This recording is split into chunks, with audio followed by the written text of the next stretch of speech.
kind of two groups. I'll talk about what Doc said, talk about what the Senate, I see in the Senate being the items that will be addressed as major items, and then what I have is maybe at the top of our list. Before I do that, though, I would like to introduce some of the people that I've got here, because I think it's important you understand that I don't do this by myself. This is a whole team effort of good people working very hard, and a couple of them came up from Austin today. First of all, Amy Lane, my chief of staff that many of you have talked to, Kathy C., a legislative director, my boss that happens to live with me, Kay, she is here. See? And where is Greg? Greg Bray, who's one of our district reps here. So those are folks that you deal with. They're the ones that really do a lot of the hard legwork in things. But there's been no legislative agenda set by the Senate. That will, the hints for that will come later. What I'm going to talk about is what I was talking to Representative Flynn a little while ago. This is my reading of the tea leaves of what I have seen happening in terms of interim studies and committee assignments, and what our Lieutenant Governor has been saying as he's gone around, and he has done a lot of talking in this interim. In no particular order here, but what I would call the top 5 that I think you'll see happen from the Senate side. And when I say that, that's all I'm speaking for. You know, it's a balanced effort. The House and the Senate have to agree on these things. But I think another conservative budget is in the making. I went to Austin last time prepared not to vote for the budget, expecting it to be another huge increase in spending, when we actually ended up with a per capita cut in spending, where we only raised spending about 3.5% in the face of a state growth of population times inflation of about 6.9%. I expect us to follow that again. I don't, as a matter of fact, it may even be a little bit less. So I expect, you know, what's put together is going to be a reasonably conservative budget. If you've watched what has been going on with the hearings around the state, and what is arguably at the top of most people's concern is the out of control spending in some cities and counties and school districts, with property taxes growing significantly. And I'm talking about statewide. I'm not talking about what's happening here locally with us, but it is a huge issue statewide. We have some entities that have had growth and property values going through the roof. Listened to some of the letters where people are talking about, you know, I bought my house in 1985 with my husband.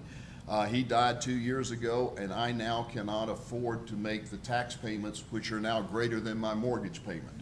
We had letter after letter after letter like that. So I expect that there's something will be done, because let's face it, folks, as long as we're paying property tax, we don't own the property. We're just renting it from the government. And so I expect that to be a major issue. Our Lieutenant Governor has talked about, and I use the term school choice. That's 2 words that have lots of possible meanings to it. So to say whether, you know, I'm for or not, I'm just saying that's an issue will be addressed, and it's going to depend on how it's addressed. There's lots of options underneath that title of school choice.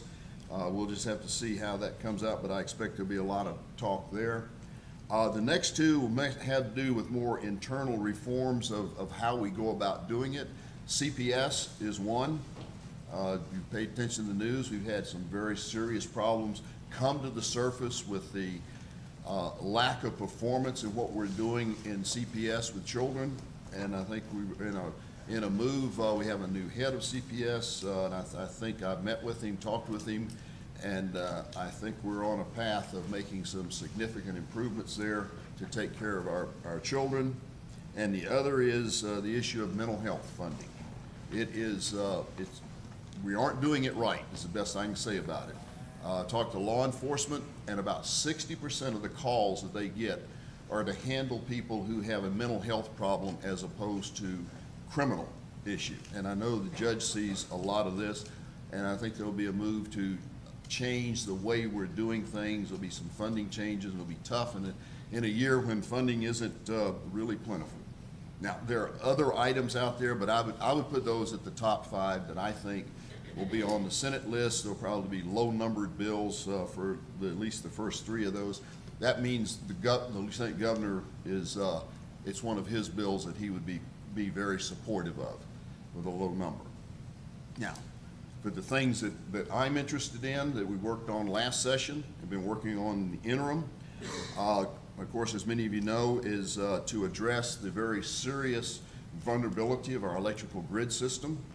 I think that anything else we do without doing that becomes kind of meaningless in light of what could happen to us if we lose our electrical grid. Electricity today is actually the 3rd most important thing to sustaining life. The only 2 things more important are air and water. Without electricity, there are a lot of people who will live longer without food than they will without electricity. I think we've made a lot of progress with the power companies. I've met with them, talked with other legislators, even Democrats. This is a nonpartisan issue, because when it happens, it ain't gonna look on the doorpost and see if it has a D or an R on it. It's gonna be totally indiscriminate in there. So that's at the top of our list. Next would come the issue of our border security. We still have a federal government that is failing to do its job. If it were doing its job, we wouldn't have to address this, but they aren't. And since they aren't, we have a responsibility in the Texas legislature, in my opinion, to step in and protect the people of Texas. The illegal alien situation cost us about $12 billion a year, and it's getting worse. The crime rate, the bill that was passed last session to increase our border security is effective. Matter of fact, I was at a border security committee hearing today, and we have made a significant impact on interception of drugs and criminals, but we still have a huge number of people coming across the border. Roughly 70–80% of them are what they call OTM, other than Mexican. They're South American, they're Chinese, they're Russian, they're Middle Easterners, Korean, all types are coming across, and there's very little being done by the federal government on it. So I have a bill for an interstate compact, which would allow us to join with another state for border security, and we've added to it refugee relocation. If you read in the news recently, a governor tried to separate us from the federal government in having refugees brought to Texas. And the main concern is the fact that there is no way to adequately vet the refugees coming in here, particularly those from Syria. As we looked into it, we found that their vetting, for the most part, consists of a questionnaire that they ask the individual. There are really no records to go back to. And so until they come up with a system that they can actually vet people, so we know that those that are coming here don't intend to do harm to the country, I support the governor very much in putting a stop to it. Ask them to eat pork. Pardon? It's real simple. Ask them to eat pork sandwich. If they're Christian, if they're Christian All right. Syrians, they will eat it. You're right. And we're not giving preference to Christian Syrians as refugees. No, there's a whole lot wrong with what we're doing with the program. If we have a say in it, we can change that. So, okay. The third item would be to address the issue of how we go about funding highways. You know, we talked about last session of ending toll roads.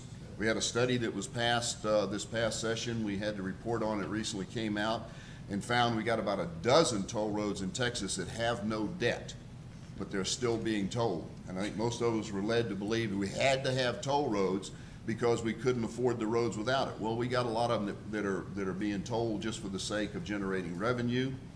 And we've also done a rather detailed analysis and worked with one of the counties that's most affected by toll roads. And we found that there are alternatives to funding roads, that they do not have to be tolled. A toll road costs about 3 to 4 times as much to build and to collect the money off of and to pay the concession fee than it would if we just built the road and made it a non-toll road. So we're looking at an alternative where we use the growth of the road to pay for itself. We've gotten good reception for doing that. I think we'll may have at least a pilot program in next session. And the last one I'll talk